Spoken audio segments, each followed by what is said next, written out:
Welcome to the Be About It podcast. My name is Ben Mercedes, and I'll be your host. We'll cover financial and crypto markets, real estate, and entrepreneurship. My goal is to inspire others to be about it and take action. In episode 14, I sit with Brittany Wong, and we discuss Studio Jade and social media management, entrepreneurship and the importance of work ethic, and the cannabis industry from a marketing perspective, and more. Make sure to like, comment, and subscribe wherever you listen to podcasts. Brittany, thank you so much for coming on the show.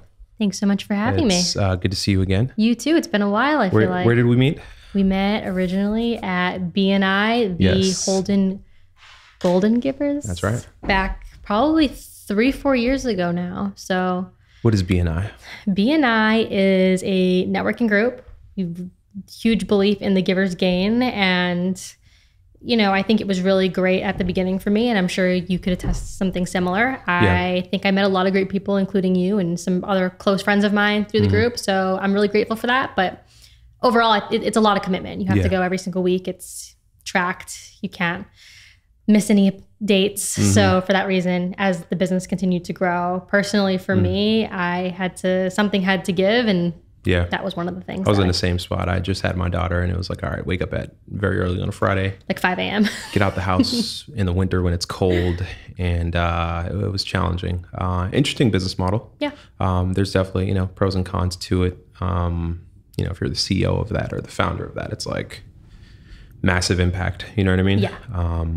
But yeah, so why don't you tell us a little bit about, where you're at now and how you've kind of got here with Studio Jade and kind of what your background is. Yeah, absolutely. So my role here at Studio Jade is the CEO, and I do a little bit of everything. Obviously, when you're a business owner, as you know, you wear many hats. So I do everything from new business and sales to account management, strategy, handling ongoing support for clients, doing dashboard reports, really showing the progress for our clients and how we're able to measure success over time. That's awesome. Now, what was your interest when you were in like high school, college? So I think growing up, I come from a very entrepreneurial background. So my father owned a restaurant my entire life. So I grew up working really side by side with him in the kitchen, learning a lot of what it takes to be a business owner. And recently found out that my grandfather and my grandmother back in Hong Kong, they actually owned a store too. So I think there's generational entrepreneurship back through the day there. When I was actually around 8 or 9 years old, I started my first business. It was a real thing. And I named it Sunshine Services, and it was a cleaning company. And even back then, I knew it was really all about customer service and process and really setting your prices and sticking to them and being able to sell your service. So I would go to my neighbors and I would pitch my service, and I was cleaning houses for my neighbors at a super young age. And I think that genuine passion to be self-employed and to develop something larger for myself has always really been there. So I think that answers your question. And then through high school, it kind of carried on, because for my dad's restaurant, I started helping him with his website because I learned a little bit about website design and development. So very simple website, was creating on like Weebly or Wix, one of the simpler ones, and creating his menu for him. And then I think everywhere I worked, even like smaller jobs, I was really always taking a handle and either helping with flyers or trying to help support however I can to help the businesses grow. Yeah, that's incredible. Obviously, I come from an entrepreneurial family. I have kids, right? So I'm always trying to like, how can I instill entrepreneurship into them so they understand that like this is an option and, it's there for you should you choose it. I think that's incredible. When I think about like, the young girls, it's like, oh, they'll let the girls go out and sell Girl Scout cookies for, school profits. But like teach them entrepreneurship, have them create their own thing, have them sell their own stuff. Yeah, make your own cookies. You know what I mean? Like make your own cookies. So I think that's amazing. Now tell us, I guess, what's your main focus with Studio Jade? What, who do you operate with most? Who do you work with most? Like, who are your ideal clients?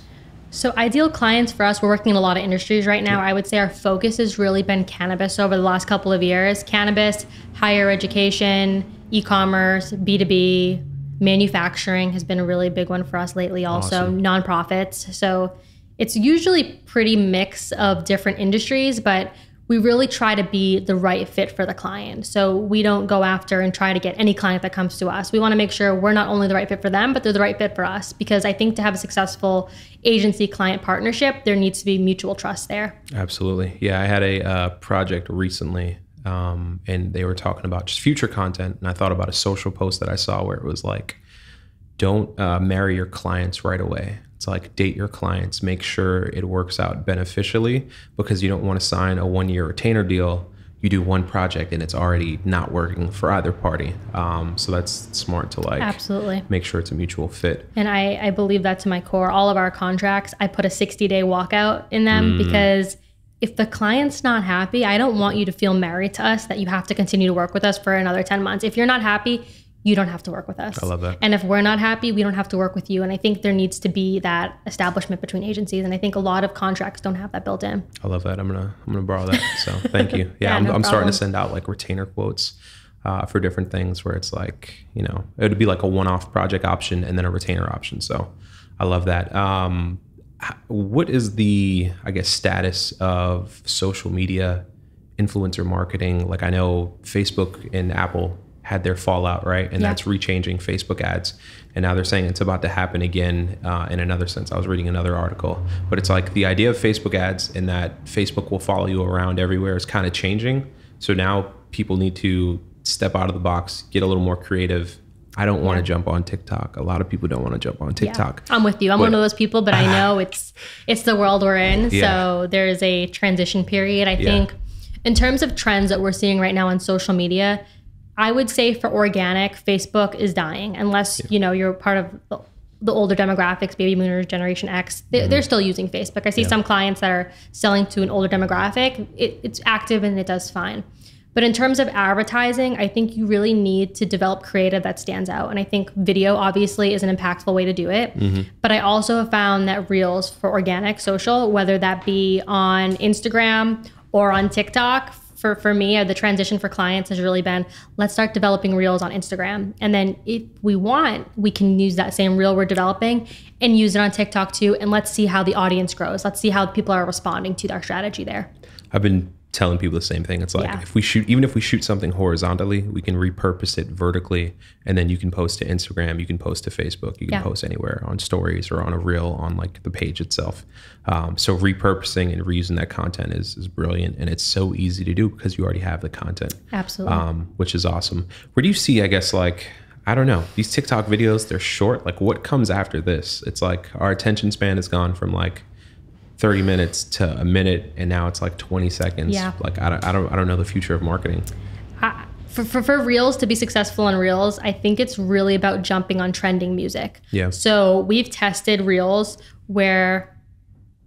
You're good. Sorry. Bless you. We've tested Reels where we are not using trending music. Maybe we're using our own music. We're creating our own sound using that. And then we've tested jumping on the trends. What's hot on Instagram right now, looking at what the trending music is, how will it fit? And then timing the actual video in the reel to that music is key. When you time the music to the reel and you're using that trending music, the impressions on it organically, they're going way up because Instagram wants to feed that on the explore page, on the discover page. They want to show that content out. So for us, when we have been doing that strategy, clients are seeing way, way more impressions than they would rather. Gotcha. Have you noticed a difference in like creating a reel directly in camera on Instagram versus like taking an actual file and then posting? No, I haven't. Gotcha. Typically, we plan them out before though. So if we're going to be using multiple photos, let's say it's a specific reel and we know we need 16 photos for it, we'll collect all the photos first and then put it together afterwards. Gotcha. So Cool. Yeah, I'm always kind of thinking about like split testing and doing those kind of things. Shot some content the last 2 days, created a reel earlier, sent a horizontal piece and a vertical piece. And I'm like, you know, you can post it as a reel, you can post it as a story. And like, you just have that dual content, which is great. What have you been seeing? Reels are everything. I mean, the algorithm just wants to feed it to you on Instagram. It wants to feed it to you in Facebook. It's becoming a big deal where every, you know, I feel like every 10 or 15 posts, I'm seeing real content on Facebook. But then when you click that and you kind of copy that URL and paste it to someone, there's a disconnect because when I go to load that, at least on Android, it's kind of like glitchy and won't like load the full screen. So I'm just like, how have they rolled this out? And it's not functional. Yeah. But they're trying to put reels everywhere. Yeah, no, it's interesting. It's a good way to, like tell a story. There's a lot of comedy ones too. Like I see freelancers who would do like, one of them took a clip from Denzel in one of his movies where it's like a robbery, but basically he's playing both sides. He comes in with like a hair dryer. He's pretending to stick the other guy up, but his whole pitch is like when creative agencies try to get paid and people are holding payments, companies are holding payments beyond net 30. Yep. So it's like you have to like chase them down. Yep. Super funny. But it's cool to kind of see those things. It's fun. Yeah. So Studio Jade, do you guys handle like social media posting and social media ads? Yeah. So we handle essentially everything for clients in terms of if we're looking at a social retainer. Yeah. We handle everything from the strategy. So deciding what type of content is going to be best for us to put out, developing pillars, creating social guidelines, and then creating content, graphics, and then putting that into our software. We have a social media scheduling tool. We use Loomly, similar to Hootsuite, but we find it's a little bit better. And handling the publishing, the optimizing, going in, creating hashtag lists, sharing to Facebook groups, LinkedIn groups to make sure we're getting eyeballs on them. And then beyond that, running the ad campaigns to help support those initiatives also. I love that. I guess what is, like, you're dealing with like corporations mostly? Yep. Versus, or do you deal with many entrepreneurs or? We have some startups, I would say, that are maybe there's 1-2 people on their team, but they're coming from a background where they worked in corporate. Yeah. So now they're just ready to start their own. And I love working with businesses like that because it's so empowering to see them say, okay, I worked corporate for so long. I have all of this knowledge and now I'm ready to go out on my own. Right. So I love supporting those businesses too. Again, it's always about, are we the right fit? Is it the right time for them to bring us on? Mm-hmm. It's just a timing thing typically. Mm-hmm. Let's talk cannabis. I love the cannabis industry. The cannabis industry has been so good to us, and it comes from a real place of passion. Yeah. I personally have been a recreational user for quite some time. Mm-hmm. I think the industry is just so young, especially here. It's so early. You guys can't even advertise yet. Like I did a project for a client, and it was like, oh, I can't run that ad as an ad, or I can't post that on Facebook. And I'm like, what? So there's so many restrictions. You can't run them as ads, but there's certain ways that we utilize what we can do. So the CCC, especially in Massachusetts, there's certain guidelines. You can't use cartoons in your graphics. You can't use anything that has an actual pot leaf in your logo. There's very, very strict regulations. You are allowed to do some things, like you're allowed to sponsor an event as long as the audience is over 85% 21. Gotcha. Same thing for if you wanted to charitable organizations. Typically, then sometimes they won't even accept donations. Mm-hmm. So out of home is great for cannabis, billboards, things like that, because you go down 290. They're everywhere. 50% billboards. They're everywhere. And the problem I think right now with it is everyone is doing essentially the same thing locally in Massachusetts. Yeah. And they're saying, hey, we have a dispensary, exit 5, stop by, huge selection of cannabis. Mm-hmm. And instead of really changing and making it more of a lifestyle brand, when you look at liquor, you see the lifestyle. When you think of Bud Light, you know what you think of. You think sports, you think golden retrievers. You know, they always have a similar look and feel. It's a lifestyle behind it. But when you think cannabis, you see these billboards and they don't really have a lifestyle element yet. No. It's not existent yet. Mm-hmm. So what we're really trying to do is we're trying to shift that and really change cannabis companies to start looking at the lifestyle element. There's so many popping up. So the ones that are going to survive are going to be the ones that build a lifestyle brand and a real brand promise to their following. Yeah, so many of the billboards I see, it's like, I feel like it's a waste of a billboard. It's transactional. Like, it's bad, and they're literally everywhere. What do you think about when, I forget which state it was, but there was a state that was going to suspend cannabis tax to be more competitive? I think that would hurt the medical side. Because most people that have medical cards, the only reason why they're buying medicinal is because they want the tax break. Where I think if they were to do that in that state, if they had recreational and they had medicinal, I think all of the businesses that got the license on the medicinal side, they would be pretty upset by that because of that reason. Right. Because the licensing process takes years. And then you're building out your dispensary or your cultivation, and now the regulations are going to change. So, for medicinal cannabis companies, I think they struggle as is because you're taking such a small piece of that pie, people who have medical cards. And now if you're going to throw that tax break in there for everyone, it's kind of like, Yep. What's the benefit? Yeah. I think the benefit then for medicinal would have to change to something else. Right. So yeah, one of the I think in that same post, I think it was to be competitive with like street dealers. Okay. And it's just like there was a dispensary in Worcester in a certain area. They were open for a bit. They weren't open for too long. If you're someone who doesn't have a lot of money, you want to buy X amount, and it's like, do you want to pay? And I don't know. The taxes are like, when you go to a dispensary, it's like $10 in tax, depending on what you're getting. $20 in tax. It's just like, why pay the extra tax if you can get it elsewhere? Yeah. But it's fascinating to see this whole industry like come full circle. 12 years ago, you couldn't be caught with it or you'd be in cuffs. And like now it's just billboards all down 290. And I got to answer to my kids on, oh, that billboard says don't freeze, burn trees. What does that mean? And it's just like, oh yeah, that means. Yeah.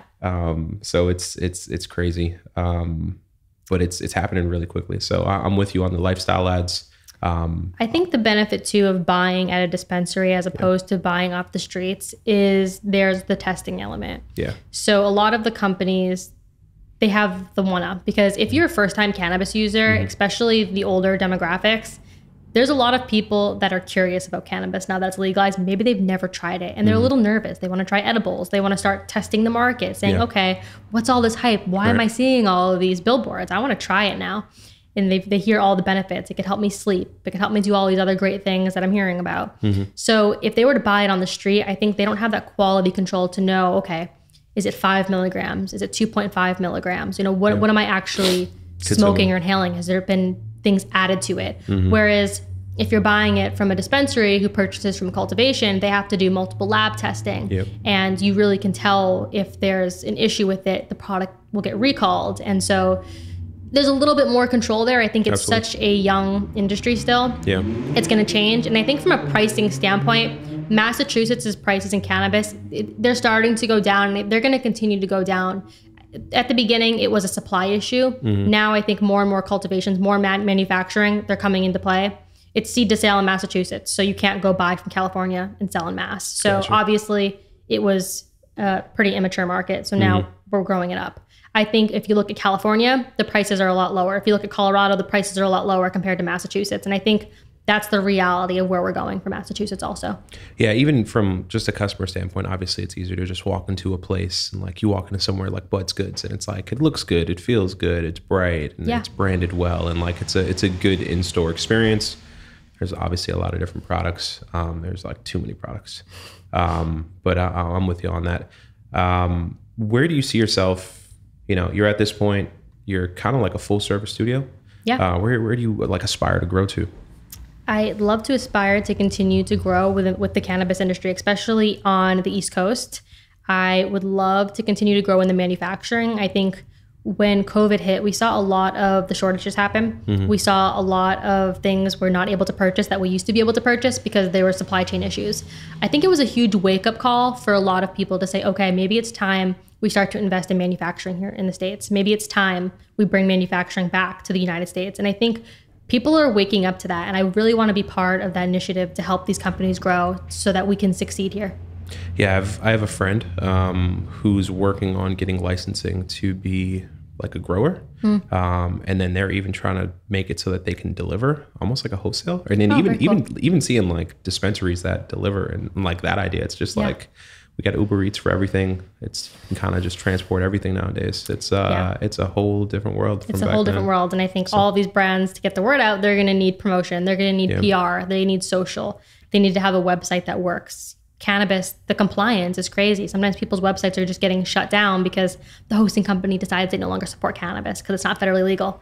They didn't have a contingency plan. Your whole site goes down. That's your business if you're an e-commerce operating on a delivery platform. Yeah. So there's just so many things that we've seen, and we're trying to always improve and make sure that we have a contingency plan. And we can tell you based on what we've seen and other companies are doing, this is what you should be doing as best practice. Yeah, I could imagine like a GoDaddy shutting you down for, hey, we don't agree with your with no genre. Notice. Yeah, that's awful. I wouldn't want to deal with that at all. What do you think about like cannabis NFTs? I think they're the future. Yeah. I think that is, I've been in conversations where that I think is where it's going. It's very obviously new. And when you're combining a high risk market with another high risk market, there's a lot of things that need to be figured out, but I think we're here for the ride and we're excited for it. Right. Yeah. I follow someone, she does some kind of marketing work on LinkedIn for a cannabis agency in the West Coast. And she had posted some pretty cool photography. And she's like, yeah, I'm going to convert this to an NFT. But I've seen some interesting, like, because I follow her, so I get some of like the stuff she engages with. But there's some really artistic, like, cannabis photos and stuff like that. Like, that's a whole different, you can have art, you can have a canvas, you can have an NFT. There's a lot of I'll have to show you some stuff we're pitching afterwards. Yeah, cool. That's a whole idea for branding. You know, you can go to a brand and say, hey, we can do X, Y, Z. So that is pretty cool. In terms of like social media, with TikTok being as powerful as it is, like, do you think brands have to like be on TikTok? Is it like mandatory? I would say it's definitely not mandatory. It depends on your market. If you're trying to definitely 100% market to what's the age range? 16-year-olds, I would say 16 to be on TikTok. Yeah, 16 to 30. I mean, I think it's. I know people who are in their 50s and 60s love TikTok. Yeah. But then I also know if you're B2B, LinkedIn is the move. You should be on LinkedIn. You should be doing everything to get involved on LinkedIn. Yeah. Instagram used to be one of my biggest generators for new clients. And now I would say it's LinkedIn, because I think everyone got so sick of Instagram and so upset with everything going on with Facebook. And people are like, well, now I'm going to move to LinkedIn and focus more on LinkedIn because there's so much clutter now on Facebook and Instagram. So if you're in a B2B environment, I think LinkedIn all day. If you're trying to network to people a little bit younger, trying to sell a product, I'd say TikTok. You should be on TikTok. Start to build up your TikTok strategy, maybe not 100% and forget everything else, but there's got to be a mix. It's omni-channel at the end of the day. Yeah, absolutely. I'm back on LinkedIn daily. I see you every day. I'm always supporting. I'm liking. I appreciate it. It's different than what it was. Yeah. Like a couple years ago. I kind of just fell off it. Now I'm like understanding it. The cool thing now, it's like when you get on TikTok or when you get on Instagram when it's new, they're giving you all the exposure. And then do you think eventually they'll start dialing it back on LinkedIn in terms of exposure? Like when they want you to start paying for ads? I don't necessarily think so. I think LinkedIn, it's probably a similar algorithm. Obviously, we're never going to be able to say that's the algorithm. They're not going to release that. But I think when they're feeding information to the audience, they want to know, okay, we're going to put your information out. Yeah. If, 10 people in your audience, they like your post, maybe now let's feed it out to a wider audience. Maybe we'll make it top of the hashtags. Yeah. And that's how I think it's organically going to start to grow. If you have good content, it shouldn't go away. Right. If you're putting out stale content that no one cares about, I'd say probably, but that's not the case for you. Yeah. So yeah. One of the posts I had, and I don't have a big audience, but I think I have like 600 connections. And like 1,300 people saw it. I didn't pay a dime. And it's like when TikTok came out, that's what it was. You would post there and you would get like a ton of hits. When Instagram came out, it was the same deal. And then, over time they throttle to get in advertisement money. But yeah, I'm back on LinkedIn. If anyone's considering getting on LinkedIn, literally just make friends on there. Don't jump in people's inboxes and say, hey, when can we get on a video call? Literally just make friends. Yeah. I 100% people, agree. Like just connect, just have a conversation. I tell everyone, even on my team here at Studio Jade, I say go on LinkedIn, spend at least 10 minutes a day, just like and comment other people's stuff. Let people know who you are, where you are, and support them. Because if you give that love out, the love's gonna come back. Yeah, someone I followed, she had posted basically like, here's my recipe for LinkedIn, and it was just like give value like 20 times. Ask for something, give value 30 times, ask for something. And it's just like, if you just constantly give on there, like it's going to come back to you. I posted one project. I tagged a client who was a global real estate developer. We did a project in 2019. My marketing contacts left. So I added all their marketing contacts.